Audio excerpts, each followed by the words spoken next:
Shalom, shalom et soyez bénis. Aujourd'hui, nous parlerons de pourquoi devenir, si vous voulez, pourquoi évangéliser.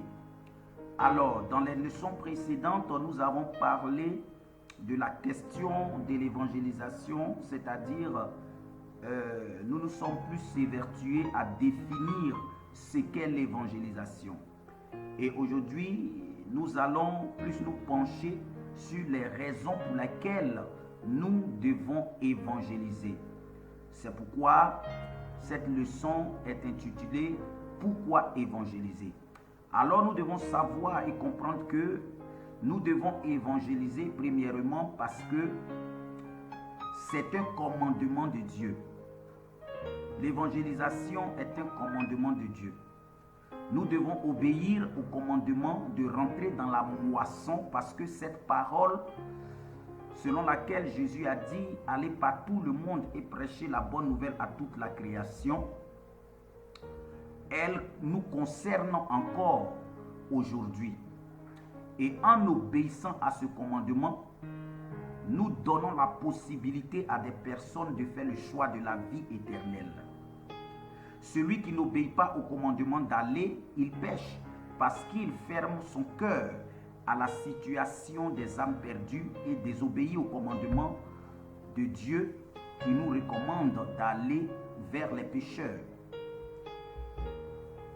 Alors, ce que nous devons comprendre en plus de cela, c'est que le commandement de Jésus d'aller n'est pas limité à ceux qui ont l'appel missionnaire. Plutôt, ce commandement était et il l'est encore pour tous les croyants dans toutes les générations. La grande mission fut donnée à tous ceux qui croient en Jésus-Christ. L'évangélisation n'est pas quelque chose qui doit être fait que par le département d'évangélisation d'une église locale. L'évangélisation n'est pas seulement faite par ceux qui ont le ministère d'évangéliste dans l'église. L'évangélisation doit être pour le chrétien un style de vie. Il doit toujours la pratiquer. Et bien vrai que tous les croyants ne sont pas appelés vers une terre étrangère, c'est-à-dire à aller en mission, cependant, chaque chrétien doit être activement engagé dans l'évangélisation. Il doit témoigner partout où il se trouve et partout où il va. Alors, nous devons comprendre aussi que nous devons évangéliser parce que la moisson est prête. Dans le livre de Jean, le chapitre 4, le verset 35, il est dit ceci: « Ne dites-vous pas qu'il y a encore 4 mois jusqu'à la moisson? Voici, je vous le dis, levez les yeux et regardez les champs qui déjà blanchissent pour la moisson. » Alors dans ce passage, le Seigneur Jésus a fait remarquer à ses disciples que concernant la moisson des cultures, il y a encore 4 mois. Mais pour ce qui concerne la moisson des âmes, il n'y a pas de délai. Il n'y a pas à attendre, car la moisson est déjà prête. C'est le temps de récolter. Nous tous, chrétiens, devons savoir que par le verset 35 de ce chapitre 4 du livre de Jean, Jésus nous interpelle sur le fait qu'il n'y a pas de saison fixe en ce qui concerne la moisson des âmes perdues. Comme pour ce qui concerne nos cultures agricoles, il y a un temps pour la moisson. Pour ce qui est du champ de Dieu, le temps de moisson est toujours là. Il faut donc agir maintenant. Et donc, dans cette même veine, nous allons voir un indice. Rappelez-vous que dans Matthieu, le chapitre 9, versets 35 à 36, là-bas, Jésus a fait un constat. Le constat que Jésus fait dans le livre de Matthieu, chapitre 9, verset 35, c'est que Jésus se trouve en face d'un peuple qui est languissant et abattu, sans berger. L'indice montre que la moisson est prête. Et c'est le fait que tout autour de nous, il y a des gens qui sont languissants, qui sont abattus, qui sont sans berger comme à l'époque de Jésus. Toute l'humanité est confrontée aux oppressions et aux situations désagréables. La méchanceté gagne de plus en plus du terrain. Les États du monde prennent des lois légalisant l'abomination, l'homosexualité et j'en passe. Les épidémies, des guerres et catastrophes naturelles ravagent des nations, causant la pauvreté, l'insécurité, le traumatisme et la crainte. Lorsque tout cela se passe autour de nous, nous devons comprendre que ces personnes sont abattues, languissantes et n'ont pas de berger. Alors le rôle de l'Église est d'aller vers ces personnes et leur communiquer la bonne nouvelle du royaume en les guérissant de leurs blessures intérieures et physiques. La puissance et le mandat a été donné à l'Église pour cette tâche. Le temps est venu de sortir des murs des églises pour aller vers les païens et leur prêcher avec la puissance du Saint-Esprit. Car il est dit, l'Esprit du Seigneur, l'Éternel est sur moi, parce qu'il m'a oint pour porter de bonnes nouvelles aux malheureux. Il m'a envoyé pour guérir ceux qui ont le cœur brisé, pour proclamer aux captifs la liberté et aux prisonniers la délivrance. Alléluia. Jésus allait vers les affligés de la maladie, du péché, des démons, et il leur donnait la vie, la guérison, la délivrance, la paix et l'espoir de la vie éternelle. Notre responsabilité est de comprendre que la moisson est déjà prête pour la récolte. Si nous ne le faisons pas, maintenant, elle sera détruite et perdue. Alors, comment une moisson prête peut-elle être détruite et perdue? Pour comprendre cela, nous devons tirer un exemple du cultivateur de riz.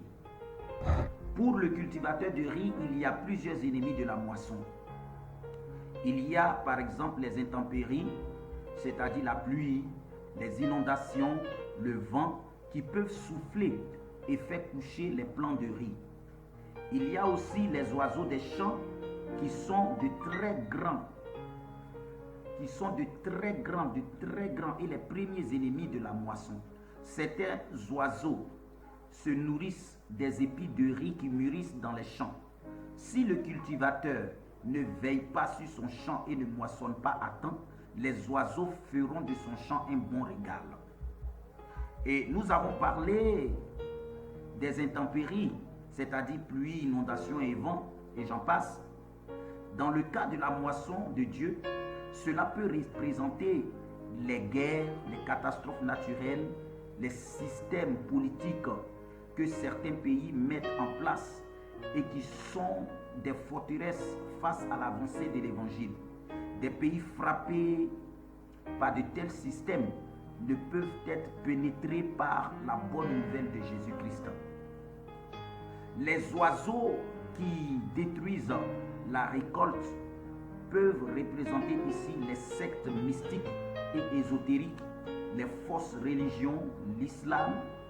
Et aujourd'hui, nous pouvons constater une montée fulgurante de l'islam partout dans le monde. La franc-maçonnerie qui était jusqu'alors cachée se révèle avec fierté au grand jour et attire de plus en plus de personnes dans ses loges. Si l'Église ne se lève pas pour moissonner les âmes pour le royaume des cieux, ces âmes périront toutes entre les mains de ces agents diaboliques et leurs âmes seront à jamais condamnées dans l'enfer. Dieu nous tient pour responsables.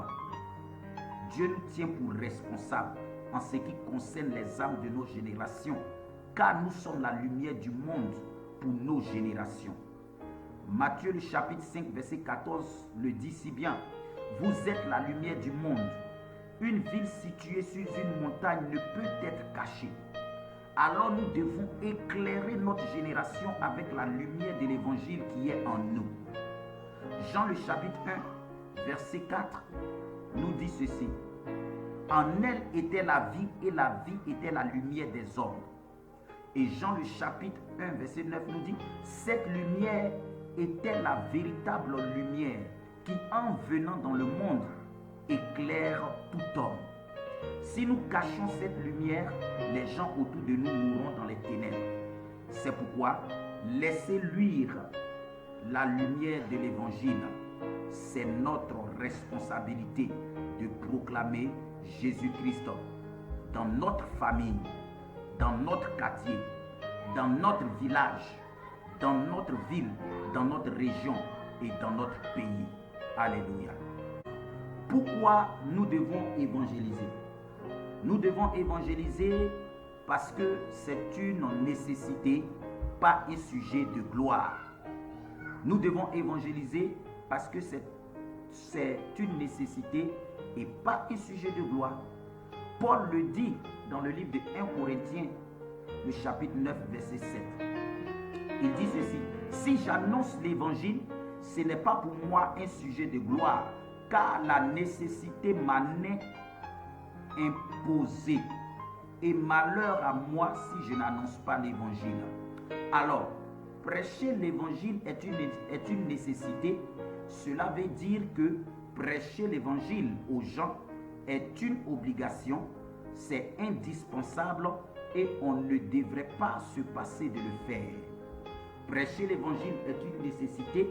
Ça veut aussi dire que prêcher l'évangile s'impose à nous. On ne peut pas éviter de le faire. Cela veut aussi dire que prêcher l'évangile est quelque chose dont il est impossible pour l'enfant de Dieu de se retirer. On ne doit pas résister à la volonté de Dieu pour nous d'annoncer l'évangile. Prêcher l'évangile est une nécessité, veut dire que prêcher l'évangile est une contrainte. À cause du fait que tous sont privés de la gloire de Dieu et qu'ils sont dans le péché et en route pour l'enfer, nous sommes contraints de leur annoncer le salut en Jésus-Christ et nous devons les contraindre à rentrer dans le royaume de Dieu. Cela veut aussi dire que prêcher l'évangile est un besoin pressant. Que veut dire que prêcher l'évangile n'est pas un sujet de gloire? Cela veut dire que ce n'est pas un sujet de se glorifier. Ça veut aussi dire que ce n'est pas par des motifs impurs, de fraude, de cupidité, ni par l'esprit de mercenaire que nous devons être motivés, poussés à prêcher l'évangile. Il faut évangéliser parce que la moisson est grande. La moisson est grande parce qu'elle comprend toutes les nations du monde. Elle comprend toutes les couches sociales, toutes les tranches d'âge, tous les secteurs d'activité, toutes les générations jusqu'au retour de Jésus-Christ, toutes les personnes qui n'ont jamais entendu le message du salut, ne serait-ce qu'une seule fois, les peuples qui n'ont pas été suffisamment évangélisés, des peuples dont la génération présente ne connaît pas Dieu comme leurs pères l'ont connu, et les extrémités de la terre. Alors, nous devons aussi évangéliser parce qu'il y a peu d'ouvriers. Matthieu le chapitre 9, versets 37 à 38 dit ceci. Alors il dit à ses disciples, la moisson est grande, mais il y a peu d'ouvriers. Priez le maître de la moisson d'envoyer des ouvriers dans sa moisson.